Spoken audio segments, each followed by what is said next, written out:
Hi ಕನ್ನಡಿಗರು ಹೇಗಿದ್ದೀರಾ? ನಾನು ಚೆನ್ನಾಗಿದ್ದೇನೆ. ಟಿ ಸ್ವಾಮಿ ಯೂಟ್ಯೂಬ್ ಚಾನಲ್ ಸಬ್ಸ್ಕ್ರೈಬ್ ಮಾಡ್ಕೊಳ್ಳಿ. ನಮ್ಮನ್ನು ಸ್ವಲ್ಪ ಬೆಳೆಸಿ ಆದಷ್ಟು ಬೇಗ ನಮ್ಮನ್ನು ಫುಲ್ ಟೈಮ್ ಜಾಬ್ ಕರ್ಕೊಬನ್ನಿ ಅಂತ ಕನ್ನಡಿಗರಲ್ಲಿ ಕೈ ಮುಗಿದು ಬೇಡ್ಕೊಳ್ತಾ ಇವತ್ತಿನ ವಿಷಯ ಪ್ರಾರಂಭ ಮಾಡ್ತಾ ಇದ್ದೀನಿ. ಏನಪ್ಪ ಅಂತಂದರೆ, ಅಭಿಮಾನಿಯನ್ನೇ ಕೊಂದ ಡಿ ಬಾಸ್. ಇದೇ ಇವತ್ತಿನ ವಿಷಯ.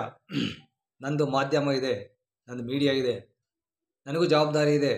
ಕರ್ನಾಟಕಕ್ಕೋಸ್ಕರ ಕೆಲಸ ಮಾಡುತ್ತೆ, ಯಾರು ವಿರುದ್ಧವಾಗೂ ಅಲ್ಲ. ಅನ್ಯಾಯಕ್ಕೆ ಒಳಗಾಗಿರ್ತಕ್ಕಂಥವರ ಪರವಾಗಿ ನನ್ನ ಚಾನಲ್ ಕೆಲಸ ಮಾಡುತ್ತೆ. ವಿಧವೆಯ ಪರವಾಗಿ ನಿಂತ್ಕೊಳ್ಳುತ್ತೆ ನನ್ನ ಚಾನಲ್. ವಿಧವೆಯ ಪರವಾಗಿ ನಿಂತ್ಕೊಳ್ಳುತ್ತೆ ನನ್ನ ಚಾನಲ್. ವಿಧವೆ ಮಾಡಿದವ್ರ ಪರವಾಗಿ ನಿಂತ್ಕೊಳ್ಳೋದಿಲ್ಲ ನನ್ನ ಚಾನಲ್.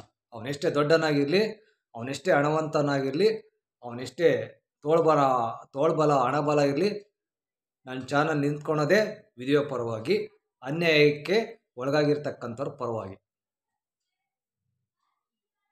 ಅಭಿಮಾನಿಯನ್ನೇ ಕೊಂದ ದರ್ಶನ್.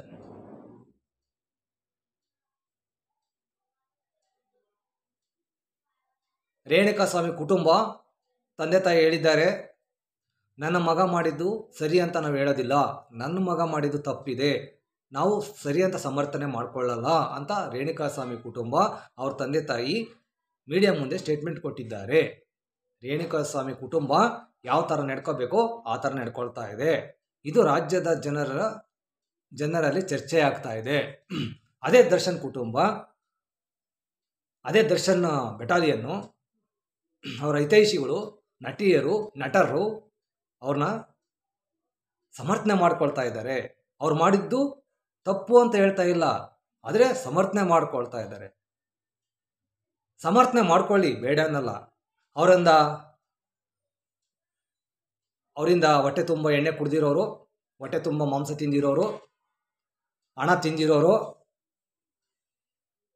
ಅವರಿಂದ ಬೆಳೆದಿರೋರು ಹೊಗಳ್ರಿ, ಸಮರ್ಥನೆ ಮಾಡ್ಕೊಂಡ್ರಿ, ಬೇಡ ಅನ್ನಲ್ಲ. ಆದರೆ ಕೆಟ್ಟ ಕೆಲಸ ಮಾಡಿದಾಗೂ ಸಮರ್ಥನೆ ಮಾಡ್ಕೊಳ್ಳೋದು ಸರಿಯಲ್ಲ. ರಾಜ್ಯದ ಜನರು ಹಂಗೆ ನೋಡ್ತಾ ಇದ್ದಾರೆ ನಿಮ್ಮ ಆಟನ. ನಟಿಯರು, ನಟರು ದರ್ಶನ್ ಪರವಾಗಿ ನಿಂತ್ಕೊಂಡು ಏನು ಸ್ಟೇಟ್ಮೆಂಟ್ ಕೊಡ್ತಾ ಇದ್ದೀರಲ್ಲ, ನೋಡ್ತಾ ಇದ್ದಾರೆ. ಕೆಟ್ಟದ್ದು ಮಾಡಿದಾಗ ಸಮರ್ಥನೆ ಮಾಡ್ಕೋಬಾರ್ದು, ಒಳ್ಳೇದು ಮಾಡಿದಾಗ ಸಮರ್ಥನೆ ಮಾಡ್ಕೊಳ್ಳಿ, ಅದು ನಮ್ಮ ಕೆಲಸ.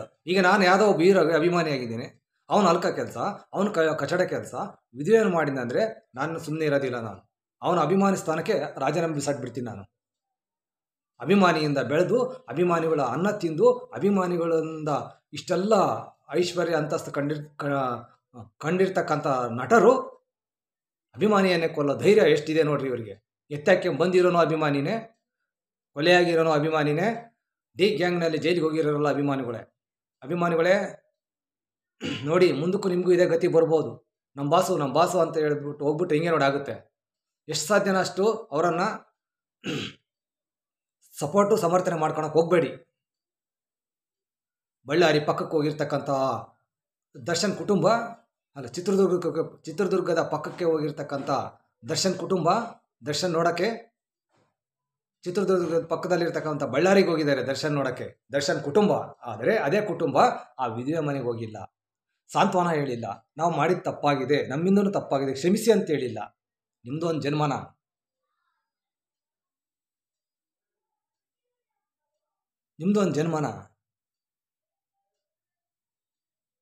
ನಿಮ್ಮ ಮನೆಗೆ ಅಕ್ಕ ತಂಗಿಯರಿದ್ದಾರೆ, ನಿಮ್ಮ ಮನೆಗೂ ಹೆಣ್ಮಕ್ಳಿದ್ದಾರೆ, ಅವರು ವಿಧವೆ ಮಾಡಿಬಿಟ್ರೆ ನೀವು ಹಿಂಗೆ ಸಮರ್ಥನೆ ಮಾಡ್ಕೊಂಡ್ಬಿಡ್ತೀರಾ?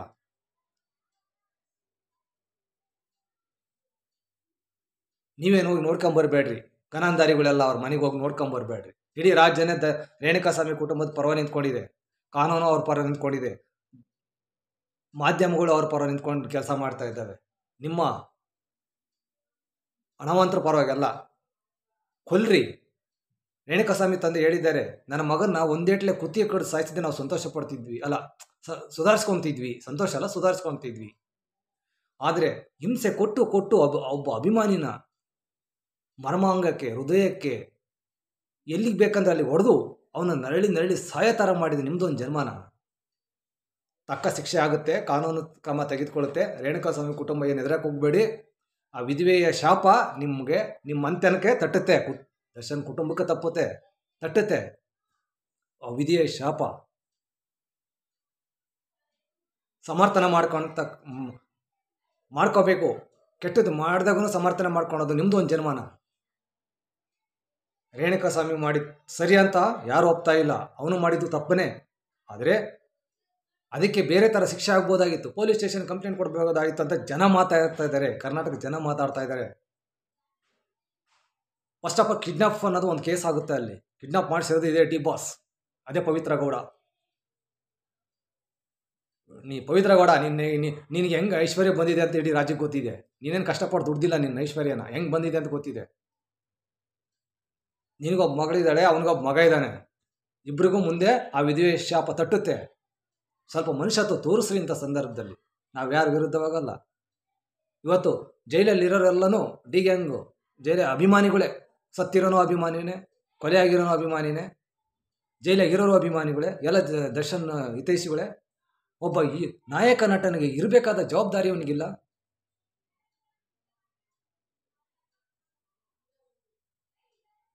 ದೇಹ ಬೆಳೆಸಿದ್ದಾನೆ ಡಿ ಬಾಸ್, ಹೊರತಾಗಿ ಬುದ್ಧಿ ಬೆಳೆಸಿಲ್ಲ. ಯಾಕಂದರೆ ಕರ್ನಾಟಕದಲ್ಲಿ ಒಳ್ಳೆತನ ಉಳಿಬೇಕು, ಕರ್ನಾಟಕದಲ್ಲಿ ಒಳ್ಳೆತನ ಬೆಳಿಬೇಕು. ಆ ಕಡೆಗೆ ಮಾಧ್ಯಮಗಳು ಕೆಲಸ ಮಾಡ್ತವೆ. ಅವನೆಷ್ಟೇ ಪವರ್ಫುಲ್ ಆಗಿರಲಿ, ನನ್ನ ಮಾಧ್ಯಮ ಎದುರದಿಲ್ಲ. ಏನು ಹೊಡೆದಾಕ್ತೀರಾ ಬಡ್ದಾಕ್ತೀರಾ ಅಷ್ಟೇ, ತಾನು ಇನ್ನೇನು ಮಾಡೋಕ್ಕಾಗಲ್ಲ.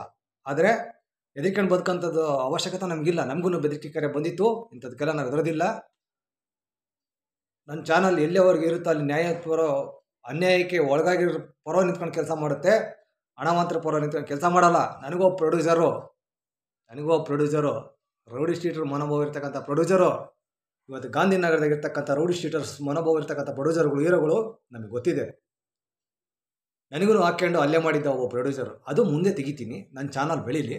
ಒಬ್ಬ ಪ್ರೊಡ್ಯೂಸರು ನನ್ನನ್ನು ಕೆಟ್ಟ ಗೋಡೆ ಮಧ್ಯೆ ಹಾಕ್ಕೊಂಡು ರುಬ್ಬಿದ್ದ ಒಬ್ಬ ಪ್ರೊಡ್ಯೂಸರು. ತೆಗಿತೀನಿ ಮುಂದೆ, ಅವನು ಬಿಡಲ್ಲ ಅವನ್ನ. ಯಾಕಂದರೆ ನಾನು ಬಡವ, ನಾನೊಬ್ಬ ಅಸಹಾಯಕ ಅಮಾಯಕ, ಅವನು ಪರವಾಗಿ ನಿಂತ್ಕೊಳಕ್ಕಾಗಲ್ಲ, ಧ್ವನಿ ಎತ್ತಕ್ಕಾಗಲಿಲ್ಲ ಅಂಥ ಸಂದರ್ಭ ಇತ್ತು. ಇವತ್ತು ಅಮೇರಿಕ ಕಂಪನಿ ನನಗೆ ಯೂಟ್ಯೂಬ್ ಚಾನಲ್ ಕೊಟ್ಟಿದೆ, ತೋರಿಸ್ತೀನಿ ಆ ಪ್ರೊಡ್ಯೂಸರ್ ನಾನೇನಂತ. ಅವನಿಗೆ ಇನ್ನೂ ನನ್ನ ವೇದಿಕೆ ಕ್ರಿಯೇಟ್ ಮಾಡ್ತಾ ಇದ್ದೇನೆ. ಅಂದರೆ ಇವತ್ತಿನ ನಾಯಕ ನಟರುಗಳು ಕೆಲವರು, ಎಲ್ಲರಲ್ಲ, ಎಲ್ಲ ಇಂಡಸ್ಟ್ರಿನಲ್ಲಿ ಸಾಯಂಕಾಲ ಆಗ್ತಿರೋ ಎಣ್ಣೆ ಮಾಂಸ ರೌಡಿಗಳ ಜೊತೆ ಅವ್ರ ಜೊತೆ ಬೆರ್ತು ಬರೆಯಂಥವ್ರು ಇವತ್ತು ಇಂಡಸ್ಟ್ರಿಗೆ ಬೇಕಾ? ತೆಗಿತೀನಿ, ನಾನು ಅವನಿಗೆ ಸವಾಲಾಗ್ತೀನಿ. ಪ್ರೊಡ್ಯೂಸರ್ ಅಲ್ಲೇ ಮಾಡಿದ್ದ ನನ್ನ ಮೇಲೆ, ಅದು ಮುಂದೆ ತೆಗಿತೀನಿ. ಆ ಟೈಮ್ಕಿನ್ನ ಕೂಡಿ ಬಂದಿಲ್ಲ, ಅದು ಬರಲಿ, ನಮಗೊಂದು ಸ್ಟೇಜ್ ಸಿಗಲಿ. ಆಹ್ವಾನ ಮಾಡ್ತೀನಿ ಅವನಿಗೆ, ಇನ್ವೈಟ್ ಮಾಡ್ತೀನಿ ಅವನಿಗೆ. ರೈ ಬಾರ, ನೀನು ಗಂಡಸೇನೋ, ನಾನು ಪ್ರೊಡ್ಯೂಸರ್, ನೀನು ಗಂಡಸೇನೋ ಅಕ್ಕ 100 ಕೊಟ್ಟಾಗ ಸಿನಿಮಾ ತೆಗಿಯಲಿ. ನಾನು ಬಡವಾಗಿರ್ಬೋದು, ನನ್ನ ಹತ್ರ ಶಕ್ತಿ ಇಲ್ಲ ಅಂತ ತಿಳ್ಕೊಂಡಿರ್ಬೋದು. 100 ಕೊಟ್ಟಾಗ ಸಿನಿಮಾ ತೆಗಿಯೋ, ರಾಜ್ಯದ ಜನತೆಗೆ ಹೇಳೋ, ನಿನ್ನ ಸಿನಿಮಾನು ಮುಹೂರ್ತ ಮಾಡೋ. ನಿನ್ನ ಸಿನಿಮಾದ ವಿರುದ್ಧ ನಾನು ಮುಹೂರ್ತ ಮಾಡ್ತೀನಿ, ನಾನೇ ಡೈರೆಕ್ಷನ್ ಮಾಡ್ತೀನಿ. ಬರೀ 5 ಕೋಟಿ ನಾನು ಒಬ್ಬ ಪ್ರೊಡ್ಯೂಸರ್ ಹಿಡ್ಕೊತೀನಿ, ಒಳ್ಳೆ ಪ್ರೊಡ್ಯೂಸರ್ನ. ನಾನು 5 ಕೋಟಿಯಾಗಿ ಸಿನಿಮಾ ತೆಗಿಸ್ತೀನಿ, ನಾನೇ ಡೈರೆಕ್ಷನ್ ಮಾಡ್ತೀನಿ. ನಿನ್ನ ಸಿನಿಮಾನು ಅವತ್ತೇ ಪೂಜೆ ಆಗಲಿ, ನನ್ನ ಸಿನಿಮಾನು ಅವತ್ತೇ ಪೂಜೆ ಆಗಲಿ. ನಿನ್ನ ಸಿನಿಮಾನು ಅವತ್ತೇ ರಿಲೀಸ್ ಆಗಲಿ, ನನ್ನ ಸಿನಿಮಾನು ಅವತ್ತೇ ರಿಲೀಸ್ ಆಗಲಿ. ನನ್ನ ತಾಕತ್ತು ತೋರಿಸ್ತೀನಿ ಅವತ್ತು. ನಿನ್ನ 100 ಕೋಟಿ ಸಿನಿಮಾನ ಮಕ್ಕಡೆ ಮನಸ್ಲಿಲ್ಲ ಅಂದರೆ ನನ್ನ ಹೆಸರು ಟಿ ಸ್ವಾಮಿನೇ ಅಲ್ಲ, ತಿಪ್ಪೆ ಸ್ವಾಮಿನೇ ಅಲ್ಲ. ಅದೇ ಚಿತ್ರದುರ್ಗದ ಗ್ರಾಮ ದೇವತೆಯಿಂದ ಹುಟ್ಟಿ ಬೆಳೆದಿರೋದು ನಾವು. ನೀನು 100 ಕೋಟಿ ಸಿನಿಮಾನ ಕೆಡವಲಿಲ್ಲ ಅಂದರೆ ನನ್ನ ಹೆಸರು ಟಿ ಸ್ವಾಮಿನೇ ಅಲ್ಲ. ಬರೀ 5 ಕೋಟಿ ಸಿನಿಮಾ ನಂದು ಮಕ್ಕಡೆ ಮಲಗಿಸ್ತೀನಿ. ಅವತ್ತು ತೋರಿಸ್ತೀನಿ ನನ್ನ ಕೆಪಾಸಿಟಿ. ಅದಕ್ಕೋಸ್ಕರ ಸ್ಟೇಜ್ ಕ್ರಿಯೇಟ್ ಮಾಡ್ತಾ ಇದ್ದೀನಿ. ಬಹಳಷ್ಟು ಜನ, ಲಕ್ಷಾಂತರ ಜನ ಹಣವಂತರಿಂದ ಹಲ್ಲೆಗೊಳಗಾಗಿದ್ದಾರೆ. ಭಯಭಕ್ತಿಯಿಂದ ಸಮಾಜದಲ್ಲಿ ನಮ್ಮನ್ನೇನೋ ಮಾಡಿಬಿಡ್ತಾರೆ ಇವರು ಶ್ರೀಮಂತರು ಅಂತ ಹೇಳ್ಬಿಟ್ಟು ಬಡವರು ಬಗ್ಗರು ಎಲ್ಲ 30 ವರ್ಷ 40 ವರ್ಷ ದುಡಿಸ್ಕೊಂಡು ಹೊರ ಹಾಕಿರೋರು ಇದ್ದಾರೆ. ಬಹಳಷ್ಟು ಜನ ಇದ್ದಾರೆ, ಎದುರ್ಕೊಂಡಿದ್ದಾರೆ. ಅವ್ರ ಪರವಾಗಿ ನನ್ನ ಚಾನಲ್ ನಿಂತ್ಕೊಳುತ್ತೆ. ಕರ್ನಾಟಕದಾಗ ಯಾವನಿಗೆ ಎದುರಕ್ಕೆ ಹೋಗಬೇಡಿ, ನನ್ನ ಪರ ನಿಂತ್ಕೊಳ್ಳಿ. ನಿಮ್ಗೆ ಯಾರು ಹೊಡೆದಿದ್ರು, ಎಷ್ಟು ವರ್ಷ ದುಡಿಸ್ಕೊಂಡು ಹಾಳು ಮಾಡಿದ್ರು, ನನ್ನ ಹತ್ರ ಬನ್ನಿ, ತೆಗಿತೀನಿ ಅವ್ರನ್ನ. ಅವ್ನು ಎಷ್ಟೇ ದೊಡ್ಡನಾಗಿರಲಿ ಬಿಡಲ್ಲ, ಕ್ಯಾಮ್ರಾ ಇಡ್ತೀನಿ ಅವನ ಮನೆಗೆ ಅಂತ ಹೇಳ್ತಾ, ಇವತ್ತು ಅಭಿಮಾನಿಗಳು ಇಂದ ಅನ್ನ ತಿನ್ನೋ ನಟರು ಯೋಚನೆ ಮಾಡಬೇಕು.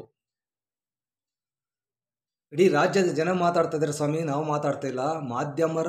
ಮಾಧ್ಯಮಗಳು ಜನರ ವಾಯ್ಸ್ ಆಗಿ ಕೆಲಸ ಮಾಡ್ತಾರೆ, ಅರ್ಥ ಮಾಡ್ಕೊಳ್ರಿ. ಜನ ಮಾತಾಡೋದೇ ಮಾಧ್ಯಮಗಳು ಹೇಳ್ತಾರೆ.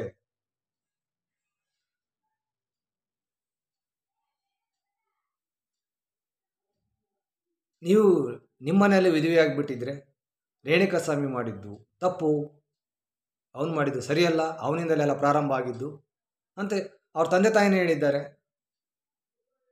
ಅವ್ರ ಕುಟುಂಬ ಒಪ್ಕೊಂಡಿದ್ದಲ್ಲ ನನ್ನ ಮಗ ಮಾಡಿದ್ದು ತಪ್ಪು ಅಂತ. ನಿಮ್ಮ ಕುಟುಂಬ ಒಪ್ಕೊಂಡಿಲ್ಲ.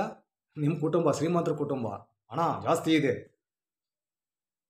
ಇವತ್ತು ಕಾನೂನು, ರಾಜ್ಯದ ಜನತೆ, ಮಾಧ್ಯಮಗಳು ಎಲ್ಲನೂ ವಿಧಿಯ ಪರವಾಗಿ ನಿಂತ್ಕೊಂಡಿದ್ದಾವೆ.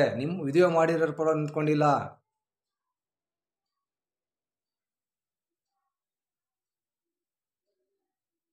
ಅಂತ ಹೇಳ್ತಾ ಇವತ್ತು ಅಭಿಮಾನಿಗಳು ಕೈ ಮುಗಿದು ಕೇಳ್ಕೊಳ್ತಿದ್ದೀನಿ, ನೋಡಿ ಅವ್ನು ಕೆಟ್ಟ ಕೆಲಸ ಮಾಡಿದಾಗೂ ನೀವು ಅವ್ರಿಗೆ ಸಮರ್ಥನೆ ಮಾಡ್ಕೊಳಕ್ಕೆ ಹೋಗಬೇಡಿ. ಇರಲಿ, ಅಭಿಮಾನ ಅನ್ನೋದು ಇರಬೇಕು. ಅವನೇನು ಮಾಡ್ತಾನೆ, ಇನ್ನೊಂದು ತಪ್ಪು ಮಾಡ್ತಾನೆ. ಮನುಷ್ಯತ್ವ ಮರೆತು ಬದುಕ್ಬಿಡ್ತಾರೆ. ಕೊಲೆ ಮಾಡೋಕ್ಕಿಂತ ಮೊದಲೂ ಪಾರ್ಟಿ, ಕೊಲೆ ಮಾಡಿದ ಮೇಲೂ ಪಾರ್ಟಿ. ಬಾಬಾ, ಎಂಥ ಗುಂಡಿಗೆ ಎಂಥ ಧೈರ್ಯ! ಕೊಲೆ ಮಾಡಿದ ಮೇಲೂ ಪಾರ್ಟಿ ಹೊಸ ಟ್ರೆಂಡಾ? ಹಾಗಾಗಿ ಅವ್ರಿಗೆ ಶಿಕ್ಷೆ ಆಗಲೇಬೇಕು, ಹಾಗೆ ಆಗುತ್ತೆ. ನಿನ್ನ ಜಾಮೀನು ಅರ್ಜಿ ಏನೂ ಮಾಡ್ಕೊಳಕ್ಕಾಗಲ್ಲ. ಅಲ್ಲಿ ACP ಚಂದನ್ ಕುಮಾರ್, DCP ಗಿರೀಶ್ ಅವರು ದೊಡ್ಡ ಮಟ್ಟದಲ್ಲಿ ನಿಂತ್ಕೊಂಡಿದ್ದಾರೆ. ಎವಿಡೆನ್ಸ್ ಇಟ್ಕೊಂಡು ಅದರಿಂದ ಆಚೆ ಬರೋಕ್ಕಾಗೋದಿಲ್ಲ, ತಪ್ಪಿಸ್ಕೊಳಕ್ಕೂ ಆಗೋದಿಲ್ಲ.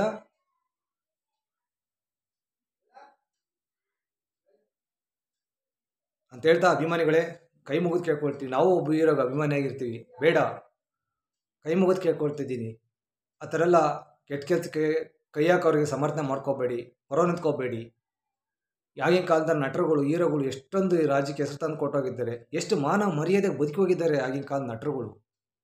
ಶಂಕರ್ನಾಗ್ ಆಗಿರ್ಬೋದು, ರಾಜ್ಕುಮಾರ್ ಅವರಾಗಿರ್ಬೋದು, ನಮ್ಮ ಅಂಬರೀಷ್ ಅಣ್ಣ ಆಗಿರ್ಬೋದು, ನಮ್ಮ ವಿಷ್ಣುವರ್ಧನ್ ಅವರಾಗಿರ್ಬೋದು. ಇವರಿಗೂ ಹಣ ಅಧಿಕಾರ ಎಲ್ಲ ಇತ್ತು, ಏನು ಬೇಕಾದ್ರೂ ಮಾಡ್ಬೋದಾಗಿತ್ತು. ಆದರೆ ಮಾನ ಮರ್ಯಾದೆಗೆ ಬದುಕಿ ಈ ರಾಜ್ಯದ ಹೆಸರನ್ನು ಉಳಿಸಿ ಈ ರಾಜ್ಯಕ್ಕೊಂದು ಹೆಸರು ತಂದು ಕೊಟ್ಟೋಗಿದ್ದಾರೆ ಅವರೆಲ್ಲ. ಇವತ್ತಿನ ಹೀರೋಗಳು ಕೆಲವರು ಮೋಜು ಮಸ್ತಿ, ಎಂಡ, ಮಾಂಸ, ಪಬ್ಬು ಕ್ಲಬ್ಬು, ಬಾರು ಇದರಲ್ಲಿ ತೊಡಗಿಬಿಟ್ಟಿದ್ದಾರೆ ಕೆಲವು ಹೀರೋಗಳು. ತುಳಿತೀವಿ, ಸ್ವಲ್ಪ ಟೈಮ್ ತಗೊಳುತ್ತೆ. ಇನ್ನು ಮುಂದೆ ನಿಮ್ಮ ಅಂತ್ಯಕಾಲನೇ ವಾರ್ತವಾಗಿ ಪ್ರಾರಂಭ ಅಲ್ಲ. KGF ಯಾವ KGF ಬರಲ್ಲ, ಯಾವ ಬನ್ನಕನೂ ಬರಲ್ಲ, ನೋಡ್ತಾ ಇರಿ ಅಂತ ಹೇಳ್ತಾ ಇವತ್ತಿನ ವಿಡಿಯೋ ಮುಗಿಸ್ತಾ ಇದ್ದೀನಿ. ಈ ಸ್ವಾಮಿ ಯೂಟ್ಯೂಬ್ ಚಾನಲ್ ಸಬ್ಸ್ಕ್ರೈಬ್ ಮಾಡ್ಕೊಳ್ಳಿ, ನಮ್ಮನ್ನು ಬೆಳೆಸಿ. ರಾಜಕಾರಣಿಗಳ ಕೇಳಿಸ್ಕೊಳ್ರಿ, ಸಿನಿಮಾದವ್ರು ಕೇಳಿಸ್ಕೊಳ್ರಿ, ಸ್ವಲ್ಪ ತಗ್ಗಿ ಬಗ್ಗಿ ನಡೀರಿ. ಅಭಿಮಾನಿಗಳಿಂದ ಬೆಳೆದಿರ್ತಕ್ಕಂಥ ನೀವು ಅಭಿಮಾನಿಗಳ ಹೆಸರನ್ನು ಉಳಿಸ್ರಿ. ಸ್ಟೇಜ್ ಮೇಲೆ ಅಷ್ಟೇ ಅಭಿಮಾನಿಗಳ ಹೆಸರು ತೆಗಿತೀರಾ, ನಮ್ಮ ಫ್ಯಾನ್ಸು ಅಂತ. ಅವರ ಅಭಿಮಾನಕ್ಕೆ ಮಣ್ಣು ಬಳಿಯುವಂಥ ಕೆಲಸ ನೀವು ಮಾಡ್ತೀರಾ. ಯಾವಳ ಹೇಳ್ತಿನ್ನ ಅಂತೇಳಿ ನೀನು ತಿಂತೀಯಾ, ನೀನು ತಿನ್ನನೆ ಅಂತ ನೀನು ಅಂತ ಹೇಳ್ತಾ ಇವತ್ತು ವಿಡಿಯೋ ಮುಗಿಸ್ತಾ ಇದ್ದೀನಿ. ಇವತ್ತೇನು ಪಾಪ ಜೈಲಲ್ಲಿರೋರು ಅಮಾಯಕ ಹುಡುಗರು ಕೆಲವರು ಅಭಿಮಾನಿಗಳೇ, ಇವನು ಜೈಲಿಗೆ ಹೋಗೋದಲ್ಲ ಅವ್ರನ್ನ ಕರ್ಕೊಂಡೋಗಿದ್ದಾನೆ. ಅವನು ಒಬ್ಬ ಅಭಿಮಾನಿಯನ್ನು ಕೊಂದಿರೋದು ಇದೇ ಭಾರತದಲ್ಲಿ ಮೊಟ್ಟ ಮೊದಲು. ಒಬ್ಬ ಅಭಿಮಾನಿಯನ್ನು ಕೊಚ್ಚಿ ಹಿಂಸೆ ಕೊಟ್ಟು ಸಾಯಿಸಿರೋದು ಭಾರತದಲ್ಲಿ ಇದೇ ಫಸ್ಟು. ಏನು ಕರ್ನಾಟಕ ರಾಜ್ಯಕ್ಕೆ ಏನು ಡಿ ಗ್ಯಾಂಗು ಒಂದು ಹೆಸರು ತಂದು ಕೊಟ್ಬಿಟ್ಟಿದ್ದೀರಪ್ಪ, ನಿಮ್ಮದು ಒಂದು ಜನ್ಮನ ಅಂತ ಹೇಳ್ತಾ ನಾವು ನೋಡಿ ಸ್ವಾಮಿ, ನಾವು ಯಾರಿಗೂ ಎದುರೋದಿಲ್ಲ, ನನ್ನ ಚಾನಲ್ ಯಾರಿಗೂ ಎದುರೋದಿಲ್ಲ, ನಾವು ಎದುರ್ಕೊಂಡು ಬದುಕೋದಿಲ್ಲ. ಒಂದು ನಿಮಿಷ, ನಾವು ರಾಜ್ಯಕ್ಕೋಸ್ಕರ ಕೆಲಸ ಮಾಡ್ತೇವೆ. ಇಲ್ಲಿ ದರ್ಶನ್ ಅವರ ನಟನೆ, ಅವ್ರ ಸಿನಿಮಾದ ಬಗ್ಗೆ ಮಾತಾಡ್ತಿಲ್ಲ, ಅವರು ರೇಣುಕಾ ಸ್ವಾಮಿ ವಿಷಯದ ಬಗ್ಗೆ ಅಷ್ಟೇ ಮಾತಾಡ್ತೇವೆ ನಾವು ಹೇಳ್ತಾ. ರೇಣುಕಾ ಸ್ವಾಮಿ ಕುಟುಂಬ ಎದುರುವಂಥ ಅವಶ್ಯಕತೆ ಇಲ್ಲ. ನಿನ್ನ ಮಗನಿಗೆ ಕೊಚ್ಚಿ ಹಿಂಸೆ ಕೊಟ್ಟು ಸಾಯಿಸಿರೋರಿಗೆ ಶಿಕ್ಷೆ ಆಗುತ್ತೆ, ಅವರೆಷ್ಟೇ ಬಲಿಷ್ಠವಾಗಿರಲಿ ಎದುರಕ್ಕೆ ಹೋಗ್ಬಿಡಿ ಅಂತ ಹೇಳ್ತಾ ಈ ವಿಡಿಯೋನಲ್ಲಿ ಮುಗಿಸ್ತಾ ಇದ್ದೀನಿ. ನಮಸ್ಕಾರ ಕನ್ನಡಿಗರೇ.